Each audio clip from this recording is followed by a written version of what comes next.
जय श्री राधे भक्तों, जय श्री कृष्णा।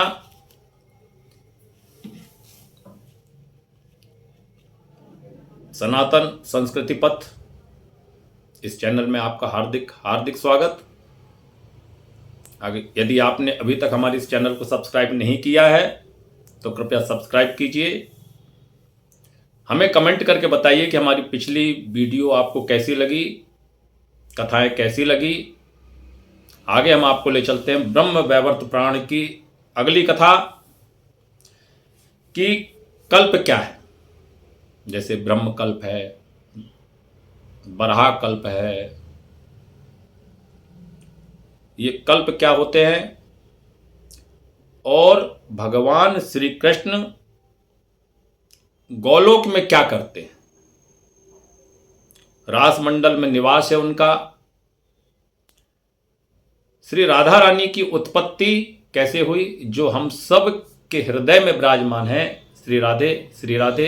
तो उन राधा रानी की उत्पत्ति कैसे हुई, फिर राधा जी से गोपांगनाओं का प्राकट्य कैसे हुआ,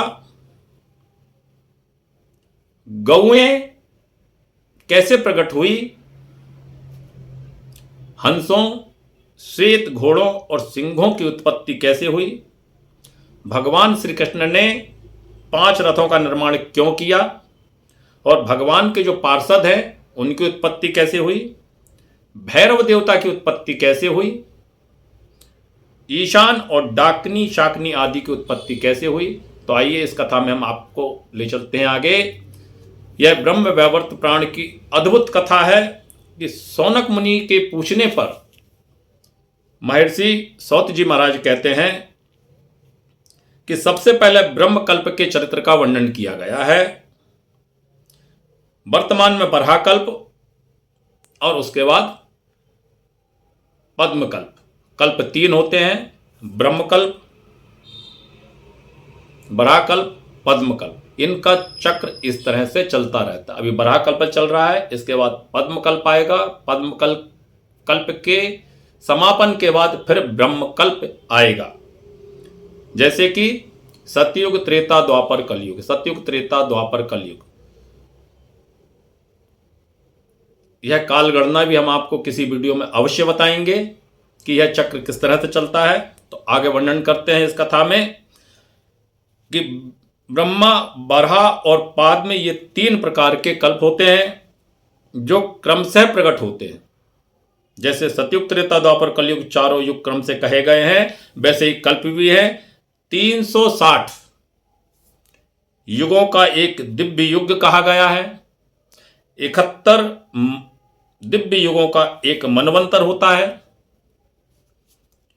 71 युग, सतयुग, त्रेता, द्वापर, कलयुग, सतयुग, त्रेता, द्वापर, कलयुग। इस तरह 71 बार जब हो जाता है, इस चौकड़ी को 71 बार हो जाता है तो यह एक मनवंतर कहा जाता है।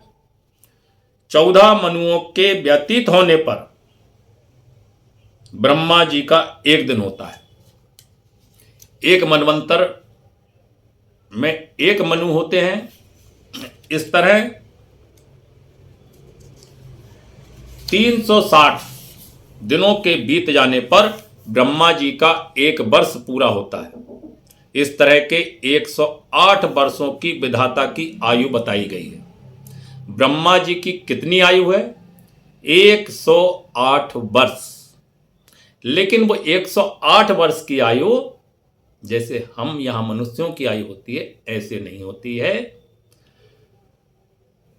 यह परमात्मा श्री कृष्ण की एक निमेष काल है। मतलब जब ब्रह्मा जी की 108 वर्ष की आयु पूर्ण हो जाती है तब श्री बाल कृष्ण लाल जी अपनी एक बार अपनी पलक को बंद करते हैं। जय श्री राधे। प्रेम से बोलना पड़ेगा राधे राधे, कमेंट करना पड़ेगा राधे राधे। और विद्वानों ने ब्रह्मा जी की आयु के बराबर कल्प का मान निश्चित किया है। छोटे छोटे कल्प बहुत से हैं जो संवर्त आदि के नाम से विख्यात हैं। वो कल्प नहीं है, वो संवर्त है। महर्षि मार्कंड मुनि का आपने नाम सुना होगा। आगे मार्कंड मुनि की कथा भी हम वर्णन करेंगे। मार्कंड मुनि 7 कल्पों तक जीने वाले बताए जाते हैं। मार्कंड मुनि आज भी विद्यमान है इस ब्रह्मांड में, परंतु वह कल्प ब्रह्मा जी के 1 दिन के बराबर ही बताया गया है। तात्पर्य यह कि मार्कंड मुनि की आयु ब्रह्मा जी के 7 दिन में ही पूरी हो जाती है, ऐसा निश्चय है। ब्रह्म, वराह और पद ये 3 महाकल्प हैं। इनसे जिस प्रकार सृष्टि होती है, सौती मुनि कहते हैं कि आइए मैं उसे बताता हूं। ब्रह्मकल्प में मधु कैटव के मैद से मैदनी की सृष्टि करके सृष्टा ने भगवान श्री कृष्ण की आज्ञा ले सृष्टि रचना की थी। देवी भागवत महापुराण में दुर्गा सप्तशती में मधु केटव का वर्णन आया है। मधु केटव सबसे प्रथम ब्रह्मकल्प में पैदा हुए। फिर बराहकल्प में जब पृथ्वी जल में डूब गई, बराह रूपधारी भगवान विष्णु के द्वारा अत्यंत प्रयत्न पूर्वक रसातल से उसका उद्धार करवाया गया। उसके पश्चात पद्मकल्प में सृष्टिकर्ता ब्रह्मा ने श्री विष्णु के नाभि कमल पर सृष्टि का निर्माण किया। ब्रह्मलोक पर्यंत जो त्रिलोकी, उसी की रचना की। ऊपर के जो नित्य 3 लोक हैं उनकी नहीं। सृष्टि निरूपण के प्रसंग में यह कालगणना बताई गई है और किंचन मात्र सृष्टि का निरूपण किया गया है। अब सूत जी महाराज कहते हैं सौनक ऋषियों से, प्रभु आप क्या और पूछना चाहते हैं? तब कथा का एक प्रादुर्भाव होता है। कथा का सौनक जी के पूछने पर सूत जी महाराज कहते हैं कि इन सबकी सृष्टि करके इन्हें साथ ले भगवान श्री कृष्ण अत्यंत कमनीय सुरम्य रासमंडल में गए। भगवान का अपना एक रासमंडल गोलोक धाम में है, जो कल्प वृक्ष, रमणीय कल्प वृक्ष के मध्य भाग में मंडलाकार रासमंडल अत्यंत सुंदर, अत्यंत मनोहर दिखाई देता है। उसका विस्तृत विस्तार है। चंदन कस्तूरी तिलक की खुशबू सदैव वहां पर विराजमान रहती है। दुर्वादल रेशमी वस्त्रों से अटापटा सटा रहता है। बहुत सुंदर वर्णन रासमंडल का आया है। ऐसा मान लीजिए कि भगवान के उस रासमंडल से सुंदर इस ब्रह्मांड में और कुछ भी नहीं है। जब सभी देवी देवता को भगवान श्री कृष्ण रासमंडल में लेकर के गए तो वहां वह देख करके चकित हो गए कि भगवान श्री कृष्ण के वाम पार्श्व से एक कन्या प्रकट हुई, जिसने दौड़कर फूल ले आकर उन भगवान के चरणों में अर्घ प्रदान किया। वह कन्या बहुत सुंदर, अति कोमल, मन को मोह लेने वाली और सुंदरियों में श्रेष्ठ। भाई भगवान के जो हृदय से प्रकट हुई है, उनसे सुंदर फिर संसार में कोई नहीं हो सकता।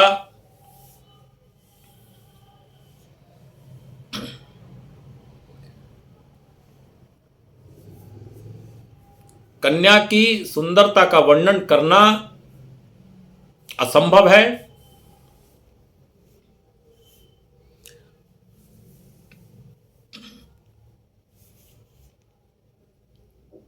उन्हीं कन्या को भगवान श्री कृष्ण ने राधा जी नाम दिया है और ब्रह्मांड में श्री राधा रानी से सुंदर कुछ भी नहीं है। कथा को आगे ले चलते हैं, प्रसंग को आगे ले चलते हैं।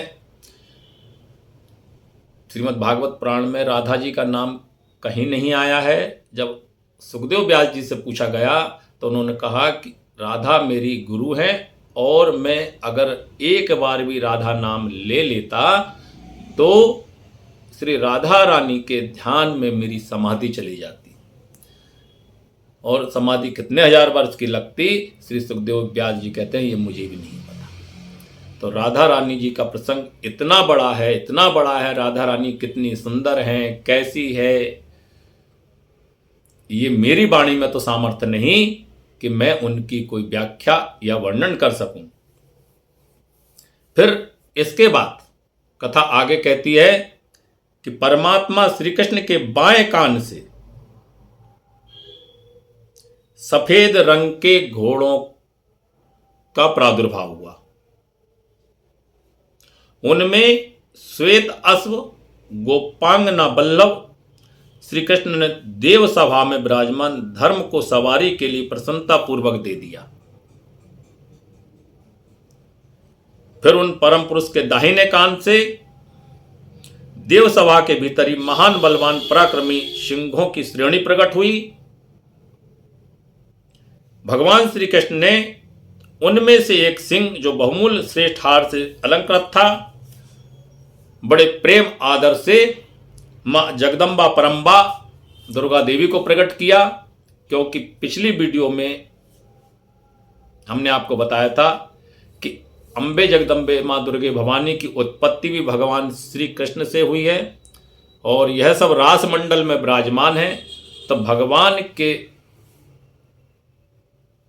दाहिने कर्ण से सिंहों के समूह की उत्पत्ति हुई है और उनमें से अति उत्तम सिंह भगवान श्री कृष्ण ने अम्बे जगदम्बे मां दुर्गा देवी को दिया है।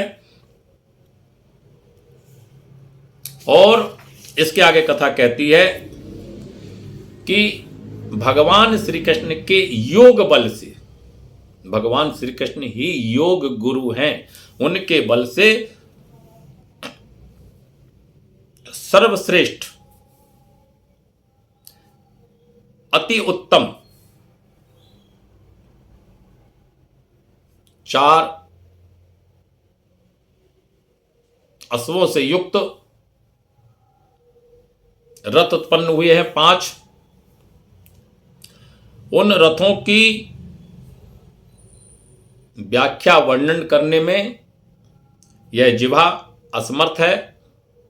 बहुत बड़ा वर्णन है, इसे हम संक्षिप्त में सुनाते हैं कि अद्भुत रत्न से जड़े हुए अति विशाल 5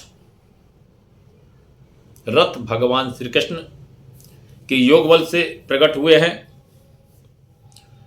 और भगवान ने उन रथों को अपने देवताओं को दिया है। उनमें से एक रथ श्री नारायण को दिया है, एक राधिका रानी को दिया है, शेष 3 रथ अपने पास रख लिए हैं। भगवान के अंग से ही गोहे देश से पिंगल वर्ण वाले पुरुष प्रकट हुए हैं और वे सब गोहयक कहलाए हैं।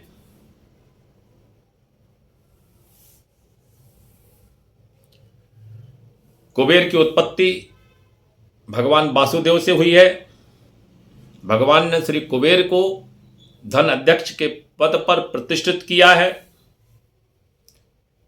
कुबेर के बाएं हिस्से से वाम पार्श्व से कुबेर की पत्नी प्रकट हुई है।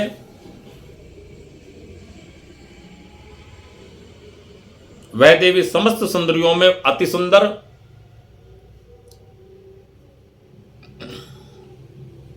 और भगवान के गुह्यक देश निम्न भाग से, अन्य भाग से भगवान के अन्य अंगों से भूत, प्रेत, पिशाच, कूष्मांड, ब्रह्म राक्षस और विकृत अंग वाले बेताल प्रकट हुए हैं।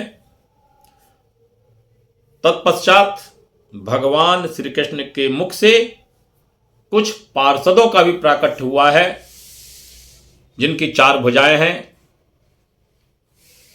भगवान के ही समान श्याम वर्ण के हैं और उन पार्षदों के हाथ में भगवान के जैसी ही शंख चक्र गदा आभूषण धारण किए हुए हैं। उन पार्षदों के गले में वनमालाएं हैं। उन पार्षदों में से 4 पार्षद भगवान श्री कृष्ण ने नारायण को दिए हैं। कुछ पार्षद कुबेर को दिए हैं और